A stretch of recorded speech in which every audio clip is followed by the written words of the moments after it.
This video is talking about wearing many hats, and often we find ourselves uh, as a person who takes on multiple responsibilities. And I want to know today, what kind of hat are you wearing? And it depends on your skills, your expertise, and willingness to step in and do different roles. And I just want to give you some steps into how to handle some of these hats that you wear. So one hat that I've noticed that a lot of people wear, and I've seen people be an advisor, offering guidance and support in decision making, career choices, or personal growth. What hat have you worn to advise people? What have you shared? What was your skill source when you offered that advisory information? Being a listener is number two. Providing a compassionate uh, ear to those who need somebody to talk to and express their feelings without judging them. How many times have you worn that hat in a day or a week? I worn that hat many times. I'm sure you have done that also, being an adult, listening to all kinds of situations and things about people and their concerns of the world. How about being a caregiver? Have you worn that hat?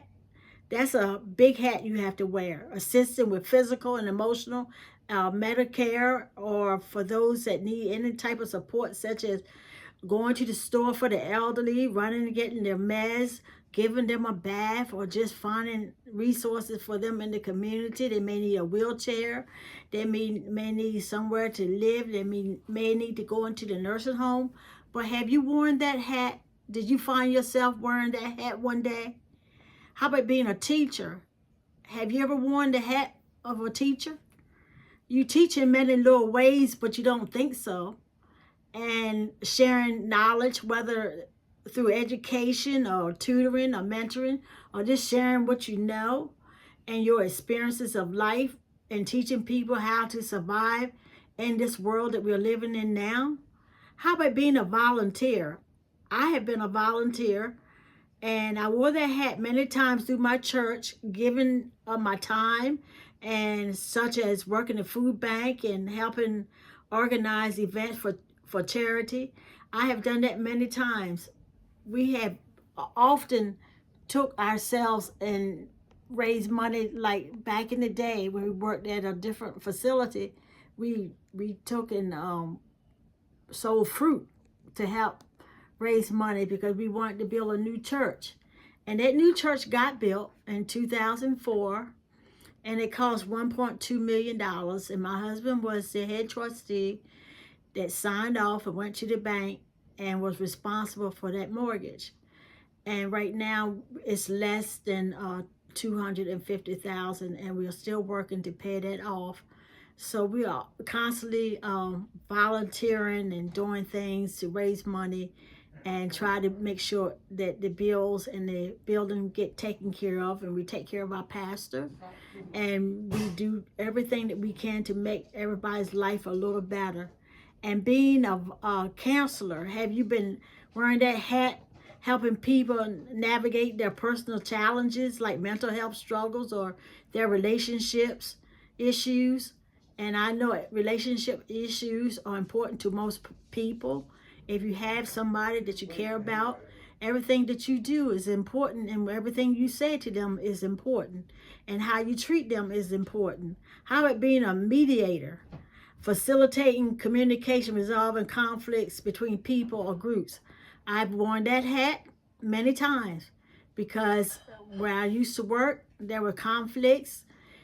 Somebody got mad with somebody, then they came to me. I try not to get in the middle. I try to be the peacemaker, and then they got mad with me, and I still had to wear that hat regardless of how it looked, because I talked them off cliffs and I talked them off the mountain, and I still do that some since I retired. How about a problem solver?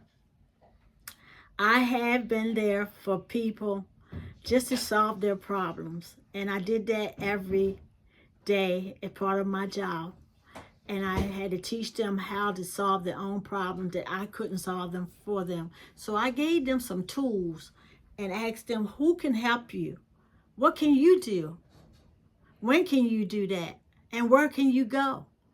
And that took the pressure off of me a little bit, because I just wanted to take some of my little babies and run and take them home with me and problem be solved, but they're still the parents and I had no rights to that.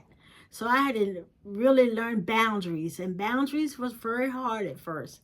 And as I growed and learned to realize that I wasn't helping anybody but trying to rescue them all the time, that if I did it for one, I had to do it for all. So that's when boundaries really kicked into my head, that this is not going to work, trying to solve everybody's problems. So I had a technique that I went in and taught them how to solve their own problem. At the end of the day, they could survive without me being around, and that was my goal. So being a supporter, offering my emotional and logical support, such as cheering them on when they do good and when they made it through a tough time. I really was there for them. I advocated for them, and I just gave them everything that they need when they need it. All that I had, I gave of myself. Sometimes I would come home so frustrated, and sometimes I couldn't sleep at night because I knew things weren't going well for them. But I had to learn the power of prayer. What I still said, prayer still works. And how about being an innovator, creating new solutions or services that can improve the lives of individuals or a community? This is where we are right now.